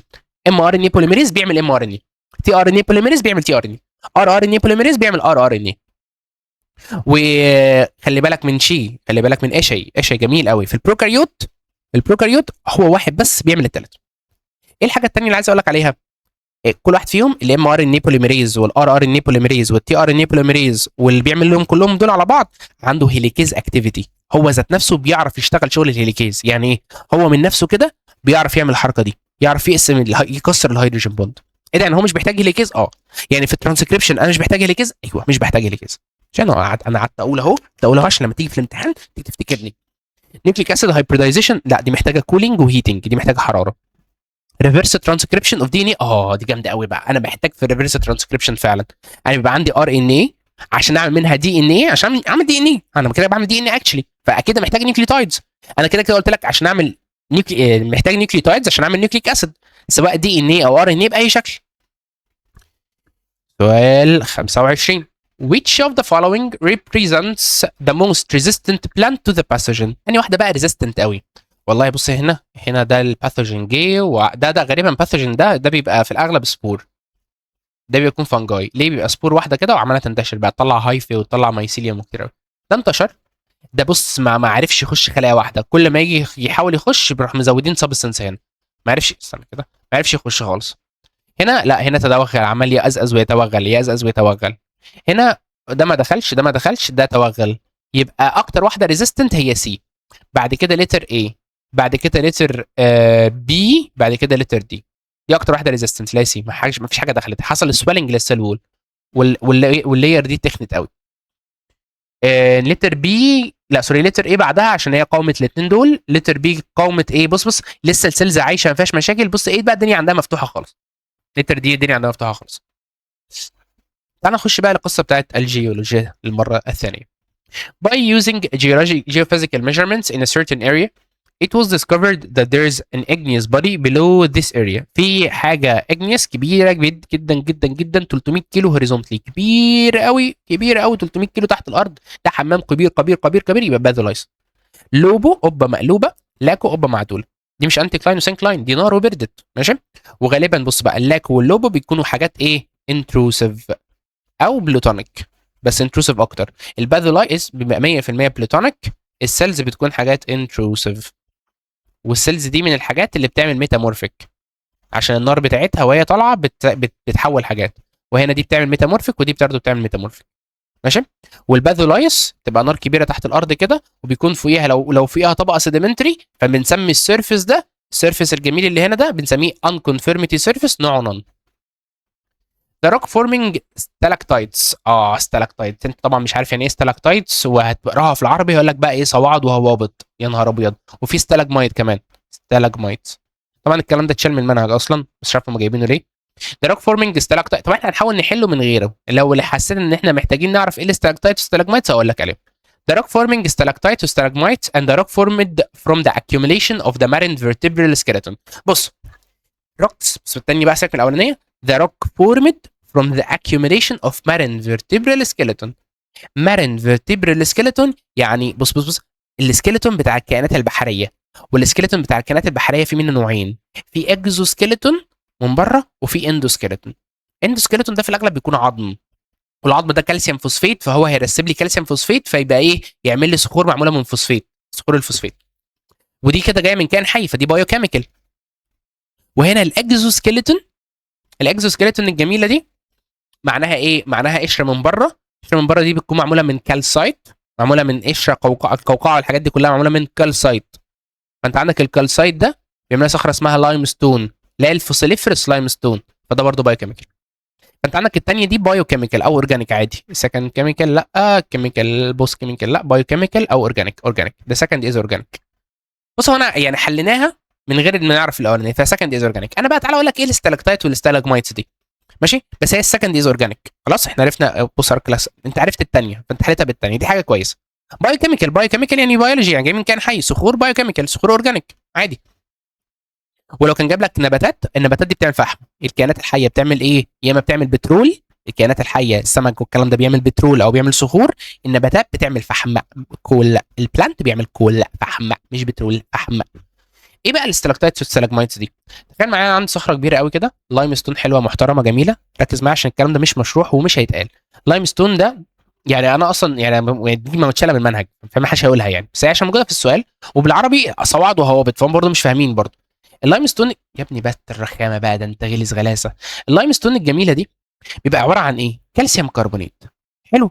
تقوم بقى يجي عليها شويه مطره، مطره تنزل عليها كده، تقعد تفتت فيها تتفاعل معاها. بس الميه هتتفاعل مع صخره؟ لا، الميه دي بيكون عليها ايه؟ في كربون دايوكسيد طالع، في شويه جازز مي، في شويه جازز طالعه كده من كوكب الارض المعفن ده. ولما الكربون دايوكسيد بيطلع، المطره بتنزل، الميه بتتفاعل مع الكربون دايوكسيد كيميكلي، بتدينا في الاخر مين؟ فيزيكلي بتدينا H2CO3. ايه بقى ده؟ ايه ده كربونيك اسيد. ايه ده مطره نازله باسيد. يبقى بنقول عليها ايه؟ اسيدك رين. اسيدك رين يعني ده اسيد. ايوه استنى بقى كده عشان احنا نخش في جزء كيمياء قوي، جزء كيمياء بحت يعني. فالجزء الكيميائي البحت ده، فانت عندك دلوقتي H2CO3. ال H2CO3 الجميل المحترم ده لما بيلاقي بقى ايه؟ لما بيلاقي CaCO3 اللي هو الكالسايت، بيتفاعل معاه مش بيحله. ليه بقى؟ ده كربونيك اسيد، ده اسيد، وده معدن ضعيف هيدوبه. انت واخد في الكيمياء في شابتر 1 عندك ايه؟ عندك كربونيت وبيكربونيت. اي معدن كربونيت، بص اي معدن كربونيت ما عدا ارض الكنانه، ايوه اهي. اي معدن كربونيت ما بيدوبش، انسوليبل، والمعادن كلها البيكربونات بتدوب.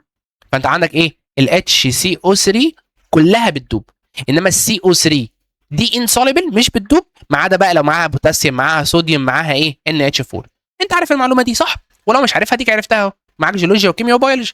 فدلوقتي انت عندك بقى ده هيدوب يديك ايه بقى؟ هيديك كالسيوم بيكربونات. كالسيوم بيكربونات هيدوب. لما يدوب يعمل اخرام بقى، ما هو ده مش هيترسب صح، فيعمل بقى اخرام وفي ميه بقى تحت دايبه، فيعمل اخرام. فالاخرام دي تعمل عامله ازاي بقى؟ فتلاقي مثلا ايه؟ صخره كبيره قوي كده، هات بس الاستيكه كده، هي راحت فين؟ فتلاقي بقى صخره كبيره قوي كده هنا، هي كده كده، وصخره ثانيه كبيره قوي كده كده كده كده، وحته متخرمه هنا. فتلاقي دي حاجات نازله تحت، تقول عليها هوابط ستلاكتايتس. في حاجات طالعه من تحت الارض بقى، تلاقي بقى ازاي برضه نفس الكلام، برضه صخور كبيره قوي كده، وتلاقي اللي حصل دي ساحت. فانت عندك ايه؟ دي طالعه من تحت الارض، طالعه من تحت الارض كده، فدي عليها ايه بقى؟ ستالاجمايتس. فانت عندك بقى حاجات نازله تحت. دي جت ليه بقى؟ جت ليه الاستلاكتايت والاستالاجمايت؟ علشان عملت حاجه اسمها ويذرنج، تجويه، بس بماده كيميائيه بنقول عليها كيميكال ويذرنج، تجويه كيميائيه. لما بعمل كيميكال ويذرنج بيطلع لي بقى الايه؟ الحاجات دي. ايه ده؟ كيميكال. يبقى الصخره اللي طلعت دي صخره طلعت بسبب تفاعل كيميائي. دي سيديمنتري طبعا، انت عارف ان الكالسايت سيديمنتري. عندنا ايه؟ كلاستيك، كيميكال، بايو كيميكال.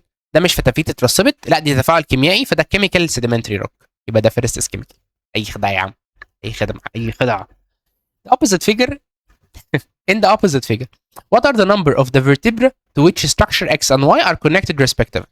طيب تعالى نعد. كده كده انا معلمك حاجه كده جامده قوي. اول ما تلاقي ستيرنم هتبص على الخط ده وتعد رقم 2. فطالما دي 2 يبقى دي 1 ودي 3 4 5 6 7 8 9. يبقى اكس تي 6 وواي دي 7 8 9 تي 9. حلو. طالما تي 9 يعني ثراسك 9، ثراسك 6 ودي ثراسك 9. انت عشان تجيب بقى الفرتبرا بتعمل ايه؟ انت عشان تجيب الفرتبرا نمبر اوف فيرتبرا بتقول النمبر اوف الريب بلس 7 بتوع السيرفايكال اللي فوق صح؟ فانت عارف ان دي ريب نمبر 6 هتزود عليها 7 هيدوك 13. يبقى دي في 13. خلي بالك في يعني فيرتبرا، انما سي او تي او ال يبقى سيرفايكال كذا، ثراسك كذا، ال كذا. في 13 واللي بعدها 9 هتزود عليها 7 تبقى 16. السؤال اللي هبل ده. ايه اللي بعده؟ وات ار ذا تايب اوف موفمنت ذات بلانت اكس اند واي شير؟ جواميس البحر اللي هتقول توتال، كل دول جواميس بحر، جواميس بحر. مفيش نبات بيعمل توتال يا ريس. مفيش نبات بيطلع من يصحى من النوم الصبح يقول لك التربه دي مش جوسي ما فيهاش ميه، انا هقوم اشق طريقي. نبات ثابت يا رب في الارض. هو بينزل ويطلع، ما ده في مكانه، ما بينزل ويطلع في مكانه، اكنك بتعمل سكوات. هو بيعمل سكوات دلوقتي، فده بوزيشنال. هنا ايه، كان واقف هنا كده وعمال يميل عمال يميل عمال يميل، تحس ان كتفه بايظ يعني، فده برضه بوزيشنال، هو متثبت في التربه يا ريس، ما بيتحركش من مكانه، يبقى ده بوزيشنال. تاني حاجه، اي كائن حي عنده سيلز، وطالما عنده سيلز يبقى بيعمل ايه؟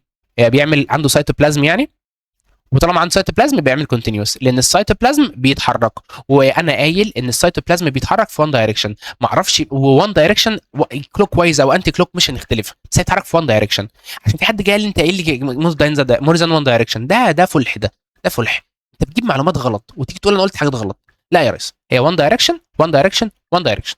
ومين اللي بيحركها؟ الانرجي. الانرجي جابتها منين؟ من الاي تي بي، بتكسر الاي تي بي تطلع لي ادينوسين دايفوسفيت وفوسفيت وانرجي، بتاخد الانرجي دي وتتحرك. يعني كل مره هتستعمل فيها الاي تي بي هتطلع لي طاقه، والطاقه دي هتخليها تتحرك. عشان كده الكائنات حيه عشان فيها الطاقه، انما الفيروسات غير حيه لان ما فيهاش سيتوبلازم. ما ينفعش اقول على الفيروس ده سيل، ما ينفعش اقول على الفيروس بيعمل ريبرودكشن ولا ده بيعمل ريبليكيشن، ما ينفعش، عشان ده مش كائن حي، ده كائن بس مش حي، نون ليفنج، عشان هو ما عندوش هو عنده دي ان ايه بس ما عندوش سيتوبلازم. كونتينوس اونلي، لا قلنا كونتينوس اوبوزيشن. Which of the following immune cells participate in destroying cancer cell؟ مين في دول بيشارك في تدمير الكانسر سيل؟ تدمير الكانسر سيل مين؟ عندك اثنين، ان كي وتي سايتوتوكسيك. ومين اللي بيشغلهم؟ هما الاثنين التي هيلبر سيل. تي هيلبر بتشغل الان كي تدمر الكانسر، وتي سايتوتوكسيك ولو لقيت ماكروفيج شغاله يا ريس، الماكروفيج شغاله تعمل اي حاجه. البي سيل، والله هي البي سيل بتطلع انتي بوديز، بس الانتي بوديز دي بتشتغل عليها من بره. الكانسر سيل عشان ندمرها احنا محتاجين سيل ميديتد، صح؟ سبريسور تي سيل بتوقف مش بتدستروي. الماست سيل والبيزوفيل بيطلعوا هيستامين وقت الانفلاميشن مش وقت كانسر، يبقى اكيد الكيلر تي سيل.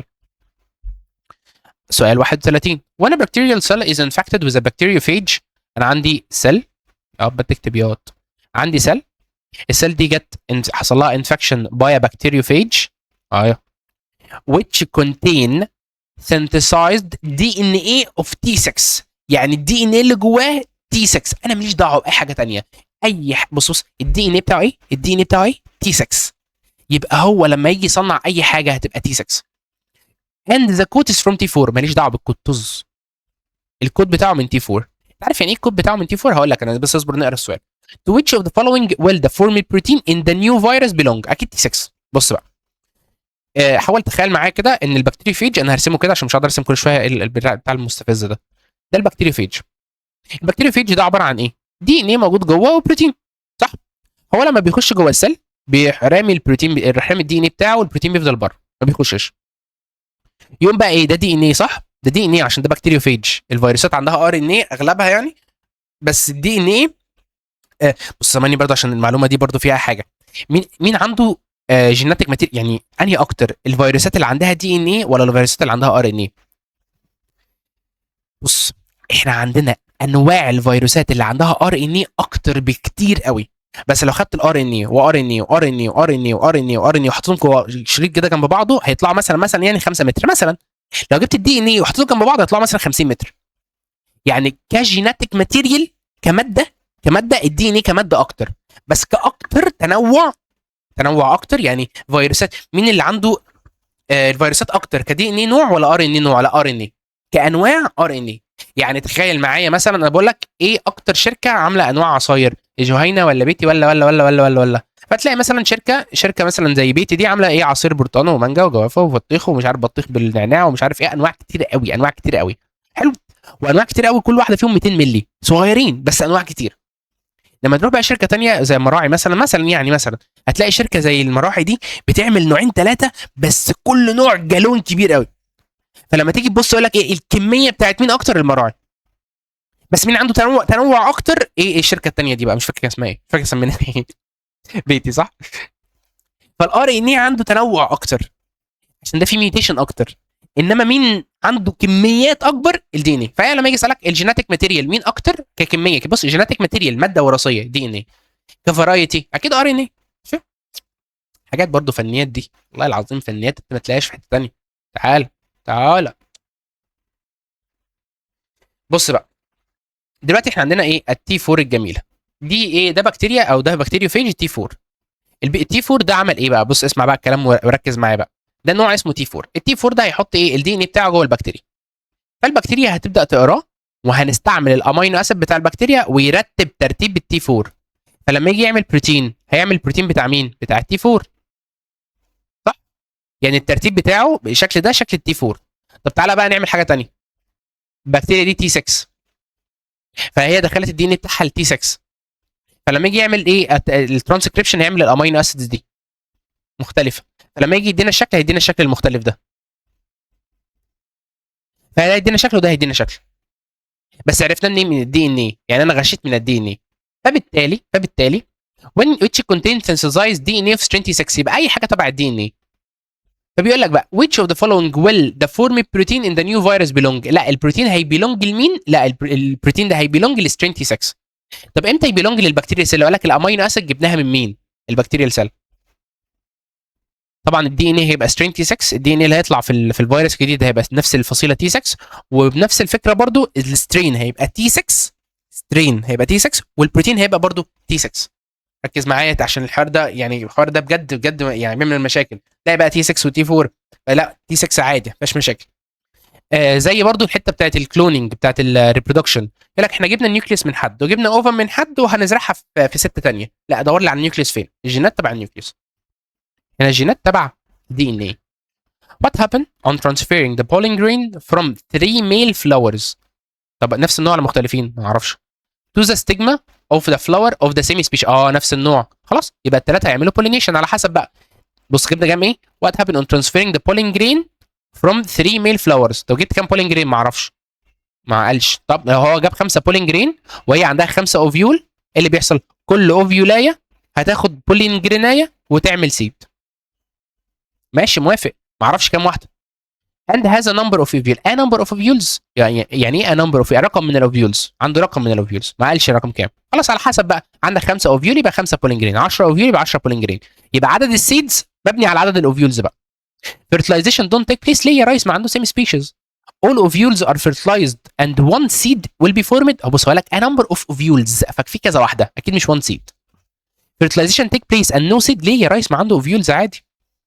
عارف انت ما يحصلش فيرتلايزيشن؟ قال لك المايكروبايل اللي هي الفتحه دي مش موجوده. fertilization take place and the seeds are formed. ماشي صح according to the number of ovules. صح على حسب الاوفيولز اللي هيحصل لها fertilization. صح جدا. if there is a protein consists of 60 amino acids. ماشي عندنا بروتين في 60 امينو اسيد. 60 امينو اسيد دي معناها ايه؟ 60 امينو اسيد يعني انا عندي كده. استنى عشان في حته بقى انا بنشرحها بقى الايه الطريقه بتاعت الحل بتاعتي. انا عندي هنا كودون. الكودونز دي كل الكودونز على ام ار ان اي. كل الكودونز دي في حبه هيبقى امينو اسيد وواحده بس هتبقى ستوب. مش فاهم. يعني لو عندي 1000 كودون 900 الباقي امينو اسيد. 999 امينو اسيد هيترجموا الامينو اسيد وواحد هيبقى ستوب. ماشي. طب انا عايز النيوكليوتايدز. ماشي عايز النيوكليوتايدز بتاعت ايه؟ بتاعت الامين يعني اللي اترجموا الكودونز اللي اترجمت اللي هو الكودونز ترانسليتد اضرب في 3. طب عايز عدد الستوب كودون. العدد النيوكليوتايدز بتاعت الستوب كودون هو 3 يا اما يو اي اي يو اي جي يو جي اي. طب هنا الكودونز عايز الكودونز اضرب في 3 يا ريس. اي نيوكليوتايدز عايز اي نيوكليوتايدز اضرب في 3 يبقى الكودونز تايمز 3 ايكوال نيوكليوتايدز. طب انا لو معايا 900 نيوكليوتايد ماشي هات التايمز وديها الناحيه الثانيه بالديفايد يطلع لك 300 كودون. طب ال 300 عايز ارجعهم للنيوكليوتايد 300 في 3 ب 900 عادي يعني. شيء دي جامده قوي بقى الحركه. بص دي جامده قوي. فلما يجي يقول لك هنا انا عندي كام؟ عندي 60 امينو اسيد. the number of nucleotides in the template strand for mRNA transcription. عندك كام؟ عندي 60 امينو اسيد. عارف يعني ايه؟ يعني عندي 60 امينو اسيد هنا وواحده ستوب يبقى عندي 61 كودون. 61 كودون. عايز اجيب بقى عدد الايه؟ الامينو اسيد. هجيب 61 اضربهم في 3 هيطلع لي 183. يبقى كده الام ار ان اي بتاعي في 183 اللي انا جبته من الدي ان اي تمبلت 183. 183. طبعا يعني هو في بقى الناس اللي مذاكره قوي يقول لك بقى انترونز واكزونز. طالما هو ما قالش انا لا هحسب انترون ولا هحسب اكزونز. ماشي. وطالما هو ما قالش انا مش هنشرح ايه الانترونز والاكزونز عشان ما تتلخبطش يعني. 34 The opposite figure represent the synthesis of a polypeptide chain. ماشي تصنيع polypeptide chain بس انا شايف حاجه غلط قوي يعني. شايف يو اي جي وشايف هنا حاجه فده كارثه يعني. At which methionine is amino acid is bonded with. ماشي الميثيونين ماسكه في فالين. ماشي. Which of the following is correct about translation process in this figure؟ اوكي. The codon of valine amino acid. الفالين اهو ده يو اي جي غلط طبعا. ذا كودون اوف ميثايونين، والله هو الميثايونين اي يو جي، ايه بقى جي يو يو ده غلط برضه. ذا دايركشن اوف ام ار ان اي ستراند اون ذا رايبوسوم، ده 3 وده 5، هو ماشي كده ليه؟ غلط برضه. ايه ده؟ واحد بقى يقول لي ايه، واحد من المحنكين الجمال هيقول لي انت عرفت ان هو ماشي كده؟ مش ماشي كده. هقول لك يا استاذ يا فاضل، هقول لك يا محترم. تعالى، استنى، تعالى اوريك. علشان الاي سايد، استنى اهي مكان فاضي اهو، ادي واحده اهي، وهنا مثلا حروف، وهنا حروف، ومش عارف ايه، يجي يبدا يترجم، يفضل ماشي بقى يترجم. هوب هوب هوب، جه هنا مثلا. فلما يجي هنا هيبقى عندي هنا ايه؟ هيبقى عندي هنا الشريط عامل كده ماسك في امينو اسيد وامينو اسيد وامينو اسيد، ولسه واحده جديده هتيجي في الاي سايد، فهو ماشي كده. طب انت عايز يمشي الناحيه الثانيه بالعكس؟ ماشي، عايز يمشي من 5 ل 3 كده؟ حاضر، عينيا الاثنين. هيبقى هنا عندي النيوكليوتايدز، بص بص بص دي بقى، هيبقى عندي هنا ايه في البي سايد؟ هيبقى عندي ده هنا 1 2 3، وواحده ثانيه هتيجي من هنا. يعني هو بيجي عند الناحيه من الناحيه دي كده، ايوه عشان دي الاي سايت، ايوه عشان الاي سايت اللي هي الامينو اسايل ناحيه الثلاثه كده، انما البيبتيدايل بتبقى ناحيه الخمسه. فهو انا البيبتيدايل بتبقى ناحيه الخمسه اللي هي فيها الامينو اسيدز دي كلها، يبقى هو ماشي كده. ايه ده؟ طب دي 3 دي 5، ما ينفعش، لازم 5 ل 3، فده غلط. ايه الحاجه الوحيده اللي صح؟ in the presence of two molecules of tRNA in the large ribosomal subunit. اللارج رايبوسومال فيها 2 تي ار ان اي، دي جمله صحيحه، بس هم تي ار ان اي مش مظبوطين، بس هم جمله صحيحه. 35 رجعنا للجيولوجيا. هو ليه اسئله الجيولوجيا كتيره كده؟ The mineral that is produced from the combination of oxygen with silicon. oxygen وسيليكون only، سيليكون دايوكسيد. سيليكون دايوكسيد ده كوارتز او شيرت، بس غالبا بيبقى كوارتز يعني. الكوارتز ده تعرف عنه ايه؟ ميتاليك كلاستر؟ لا، نون ميتاليك. ده عنده نون ميتاليك كلاستر. الميتاليك ده كان ايه؟ جولد، جالينا بايرايت. الكوارتز ده كان عنده نون ميتاليك نوع جلاسي لاستر، او كنا بنقول عليه نوع تاني كده من فيتريوس، زجاجي فيتريوس. وعنده كليفج، ده عنده ما عندوش كليفج، ده عنده فراكتشر اسمه الرومبو، اسمه كونكويدال فراكتشر. وده عنده وايت ستريك باودر لونه ابيض، وليه الوان، ليه فاريوس كلر. ايه الفاريوس كلر بتاعته؟ ليه بينك وليه اسود وليه جراي وليه وايت وليه كل حاجه. جراي ستريك لا، وايت ستريك بس مش ميتاليك، نون ميتاليك. نون ميتاليك نوع جلاسي ونو كليفج، عنده فراكتشر، صح كده. What is the type of geological structure in the opposite figure and what are the factors causing it؟ دي تموج ريبل ماركس، دي ريبل ماركس عادي. انا كنت قلت لك في الاول ايه؟ جريدد بيدنج، كروس بيدنج، ريبل مارك، مات كراك، دي كلها كانت برايمري ستراكشر. انما السكندري ستراكشر كانت الفولد والفولت والجوينت، فدي كده برايمري ستراكشرز. دي بتحصل بسبب ايه البرايمري ستراكشر؟ بص، التكتونيك فورس اللي هي ايه؟ القوه التكتونيه اللي هي الحاجات اللي تحت الارض. الحاجات اللي تحت الارض تعمل ايه؟ تعمل سكندري. فالسكندري ستراكشرز بسبب التكتونيك، انما البرايمري بسبب الانفايرمنت، البيئه من فوق. انهي علم بيدرس لا ما تهزرش، انهي علم بقى اللي بيدرس البرايمري ستراكشرز؟ العلم اللي بيدرس ازاي اتكونت اسمه ستراتيجرافي، علم الطبقات. علم الطبقات ما بيدرسش الطبقات، بيدرس ازاي الطبقات اتكونت. فبيدرس ازاي الجريدد بيدنج وكروس بيدنج وريبل مارك اتكونت، ازاي الفاكتورز عرفت تعمل الحاجات دي. The opposite figure represent a section in the seminiferous tubules of a human male. ماشي، ده human male، انسان وذكر يعني. What does letter X refer to؟ X دي مين؟ استنى بقى، X دي ايه؟ صعبة شوية. تعال نبص الرسمة، ايه صعبة سيكا. انا شايف ان هنا في ايه؟ في خيوط بتشد، وشايف ان الخيط اللي بيشد ده بيشد اكسايه كاملة. يعني هو هنا شايف، بص 1 2 3، يعني هو بيشد، مش بص في خط بيشد كده وفي خط بيشد كده. فانت لما تيجي تبص كده على الخط ده، ايه ده في ايه؟ تعالى يا ريس قد ده. لا مش شبه، هو بيشد 1 2، عنده كذا رجل. طالما عنده كذا رجل يبقى بيشد اكسايه كامله، وطالما بيشد اكسايه كامله يبقى ده في الميوسس. احنا كده ايه؟ ده انت محتاج عينك بقى، نضارتك يا ريس في الامتحان. هو دلوقتي احنا عندنا اصلا في الميوسس والميتوسس المفروض بنبقى عندنا ايه؟ برايمري جيرم سيل، والبرايمري جيرم سيل بتحصل لها ميتوسس، بتبنى سبرماتوجونيا، جونيات كتيره قوي، وكل جونيا بتكبر في الحجم، لا ميتوسس ولا ميوسس، بتدينا برايمري سبرماتوسايت.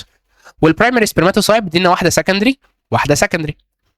هنا بيكون عندنا ايه؟ هنا بيكون عندنا 46 اس كروموسوم.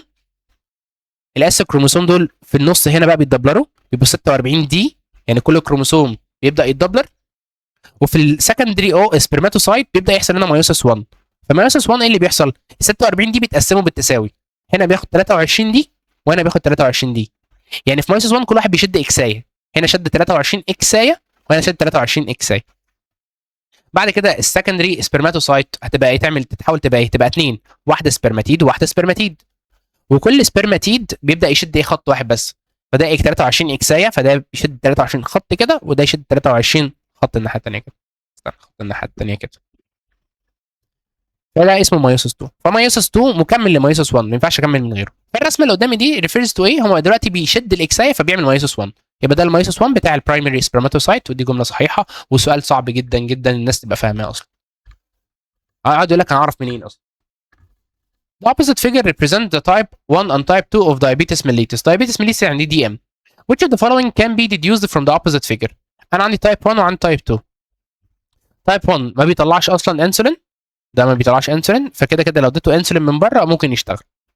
type 2 انا بطلع انسولين بس الانسولين مش راضي يركب، فده مهما اديت انسولين من بره مش هيشتغل، لازم اعمل حاجه تزيت الريسبتور ده تخليه يشتغل. pancreas works normally in both types. لا، pancreas بيشتغل نورمال في type 2، فده لا. insulin receptor don't interact with insulin. البنكرياس ما بيشتغلش كويس، ها خلي بالك بقى. يعني الناس بقى اللي عماله تبلع سكر، الناس اللي ماشيه على النظام الجميل ده الطيبات عماله تبلع سكر كتير كتير كتير كتير، موت موت موت موت موت موت موت موت، بيبدا بقى ايه؟ الريسبتور ده يبدا ايه؟ يعني يبوظ منك. فانت خلي بالك بقى، تخش بقى في حاجه اسمها مقاومه انسولين، وبعد كده بتخش في دايابيتس تايب 2، فكارثه يعني. المهم يعني البنكرياس وركس نورمال، مش عايزين نخش في الديبيت ده. البنكرياس وركس نورمالي ان بوث تايبس اوف دايابيتس ميليتس. البنكرياس بيشتغل، لا بيشتغل في تايب 2 بس. انسولين ريسبتور دونت انتراكت وذ انسولين نمبر. لا، هو هنا اصلا الانسولين مش لاقي، سوري الريسبتور مش لاقي انسولين اصلا. The pump اللي هي الجلوكوز بامب may allow the passage of glucose directly to the cell without insulin. لا، هو بيعمل كده مع الفركتوز، الفركتوز بيعدي على طول، فدي برضه غلط. Glucose cannot be transferred to the cell in the patient type 2. ما هو مش عارف يخش في الاثنين اصلا. even if they are injected with insulin، حتى لو اديته انسولين مش هيخش، فدي جمله صحيحه. In the two opposite figure which of the following is correct about the two cases A and B؟ ماشي. انا عندي في الرسمه ايه دي؟ ايه اللي عندي في الرسمه قدامي؟ انا عندي تستس شغاله عادي ما فيهاش مشاكل، بتطلع سبيرمز ما فيهاش مشاكل، والسبيرم بيطلع ماتشور عادي ما فيهاش مشكله، بس الفكره في ايه بقى؟ مش هيوصل ليه؟ بيتسد هنا. هنا عندي اوفري، اوفري اهي، الاوفري بيطلع اوفم، بس الاوفم دي ما بيوصلهاش سبيرم، يعني هي بتقف عند سكندري اوسايت، وعمرها مستحيل تبقى اوفم، ومستحيل يحصل فيرتلايزيشن هنا. بس الهرمونز تمام، هرمونز تمام، ال اتش تمام، الاف اس اتش تمام، كل حاجه تمام. The sex hormone will not be affected. sex hormones تمام، استروجين وتستوستيرون كلهم زي الفل، لان ده بيتمشي في الدم اصلا، ملوش علاقه بالضغط. في ارتروفين هنا وفي ارتروفين هنا، ملهاش علاقه. The production of mature gamete will stop. والله في الميل هيطلع ماتشور جاميت عادي، بس في البي مش هيطلع ماتشور جاميت. لا، بي مش هينفع يطلع اوفم، ممكن تنديها نص. استنى.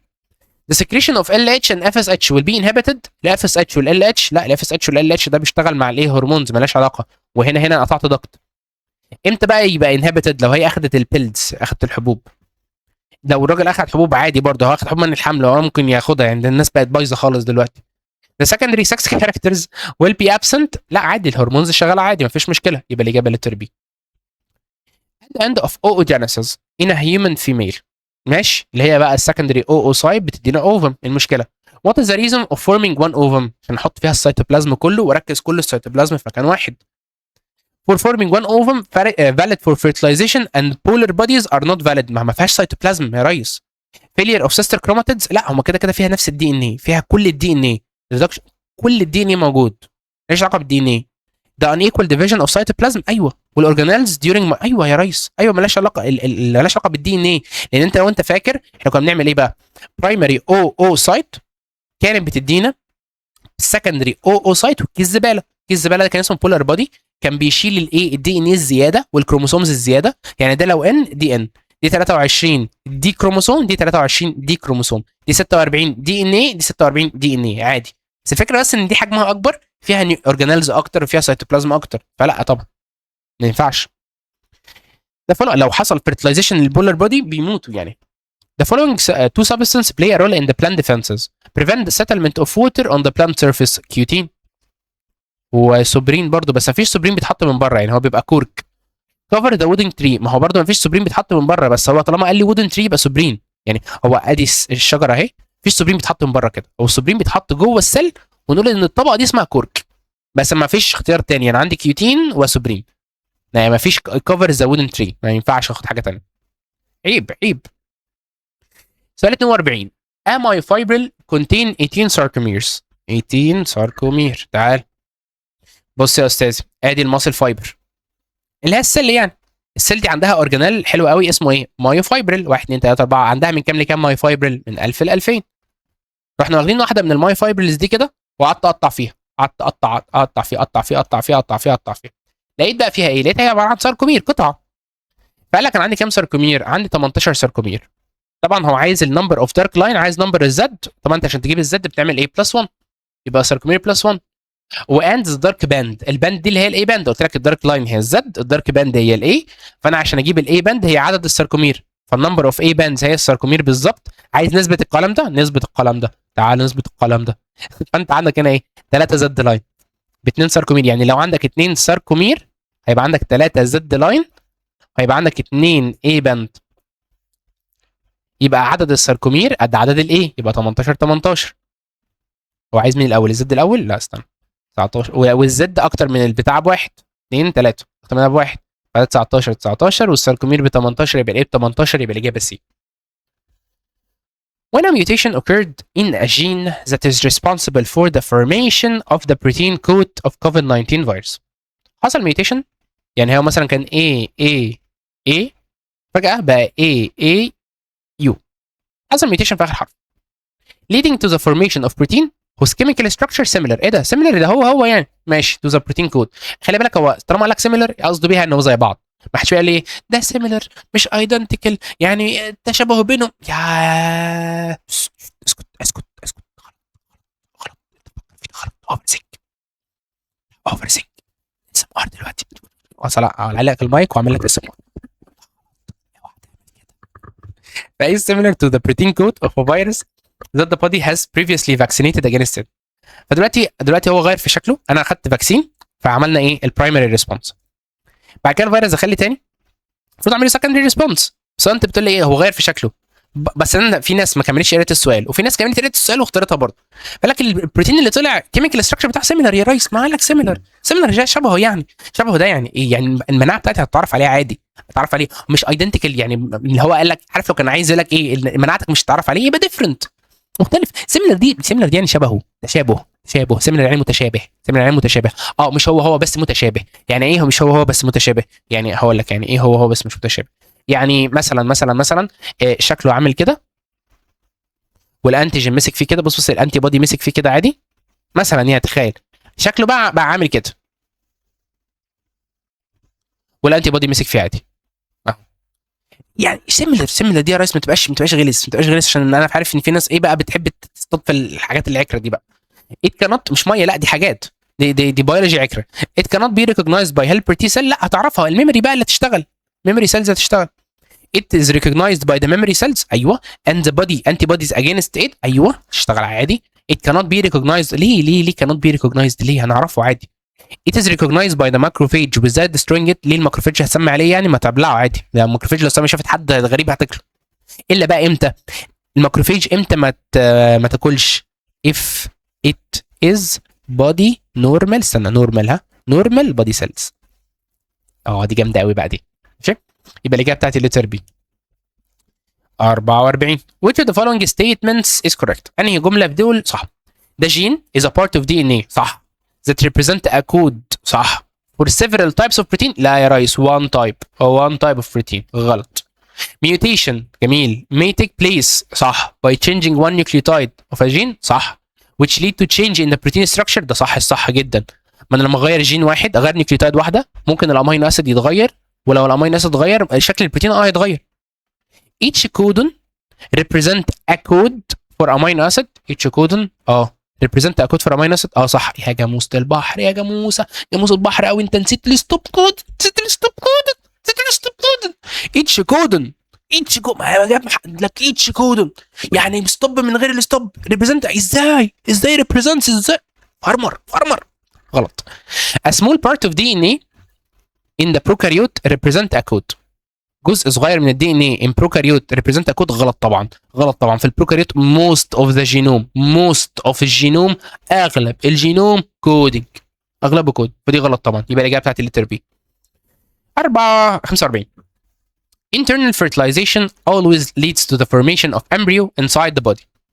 how far this statement is correct او how far is the statement correct. طبعا الجمله دي this statement is definitely wrong is wrong غلط.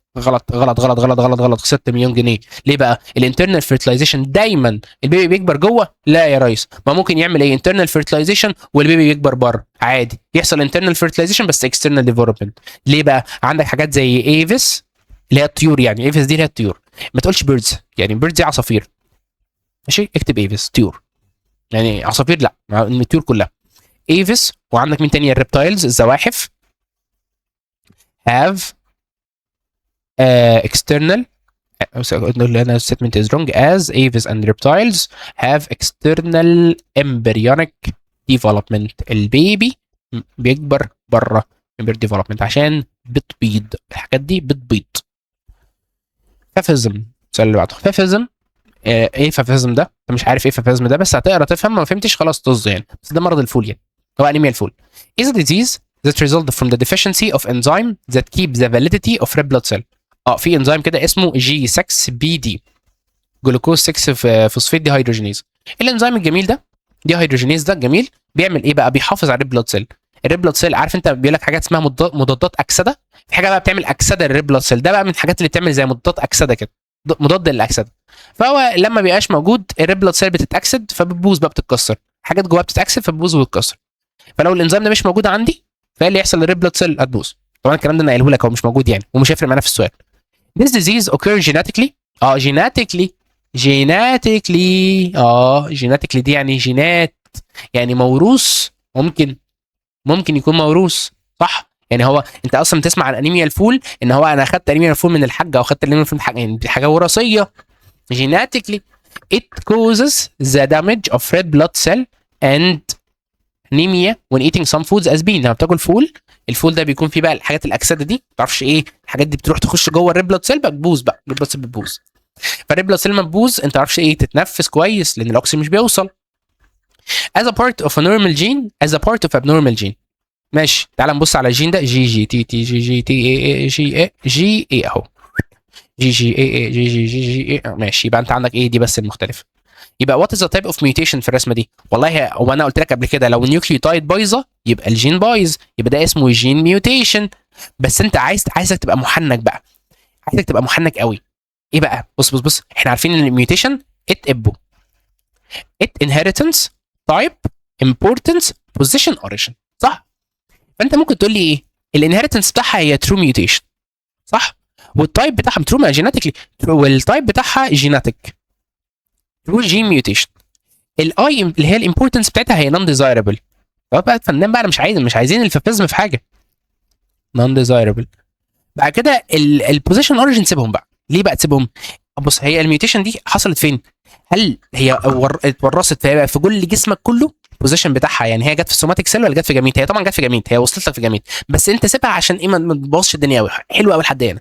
والاوريجين بتاعها هي جت سبونتينيوس ولا جت انديوزد؟